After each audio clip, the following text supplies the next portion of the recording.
In this video, I'm going to share my experience trying out Frank Yang's 2-dart method. He's talked about this in his latest YouTube video, as well as wrote a pretty good Instagram post on it. So I'm going to share my experience trying this out. But before I get into this, I'm going to first explain what is the 2-dart method, and I'm going to leave a link to the Instagram post below, but I'm going to read it out right now, which is, here we go. How do I stop getting triggered? Answer. The Dharma talked about the 2 darts to experience. The first dart is raw physical sensations. As long as you are alive, you will constantly experience the first dart being thrown at you through the centers. The second dart is the reactions and the mental anguish around the first dart. So all the resistances we feel, all the sufferings we feel, our reactions to the raw sensations. The first dart is inevitable. The second dart, suffering, is optional. So pain is inevitable, suffering is optional. You might have heard that in many Buddhist texts or Zen sayings. The first step is to realize that there is a gap between the first dart and the second dart. Now, what does this mean? This kind of means when we feel some physical sensation, like some pain, there's often some gap or some time or some space between that and then the suffering which then arises, the resistance which arises.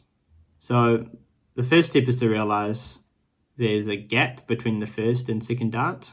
The second step is to abide in that gap between the sensations and the pain, and then the suffering which arises. The third step is to do self-inquiry from there by asking, what is the reason for reacting? Or where and what is the self that needs to react? If you can't find the reactor, you won't find the reasons to react either.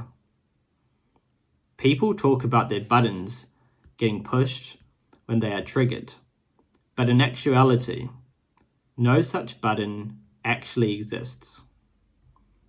The inquiry has to be done in the gap, before the chains of reactions of the second dart jump in and take over the mind due to conditionings. If the inquiry is done after the second dart hits, it's too late. The inquiry then becomes who or what is reacting to the sensations rather than who or what needs to react to the sensations. This is a very subtle but important distinction. Inquiry can still be done after the reactions start, but this will merely weaken or delay the chain of reactions in the future. But it won't completely eliminate the second dart for good. As you practice more and more, the gap becomes wider and wider until finally there's no more gap and the second dart almost never arises anymore. Vipassana is an integral part of this investigation because it trains the mind to be agile, concentrated, and still, so you can detect and abide in the gap. Do nothing meditation also plays a role because you need to create a space and relax in the gap.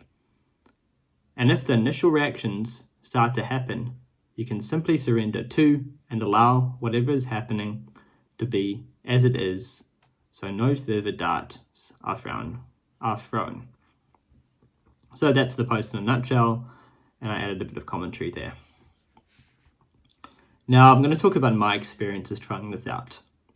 And I've tried this out in the situations that trigger me the most, which are often social situations and situations around people. In fact, people are the most triggering thing for people, and so this can be a great place to try it out. So when I first did it, and I can't remember the exact situation, but I asked myself that simple question while abiding in that gap, which is, what is the reason for reacting? Or where and what is the self that needs to react? To where is the self that needs to react? And I noticed when I did that, it was like there's a detachment between those sensations and me feeling those sensations, and then the reactivity. It felt like, and this is hard to explain, but it felt like those sensations didn't really affect me anymore. Didn't really feel like they were me. It felt like there was some detachment of energy going on, or separation, like this is me, this is this other thing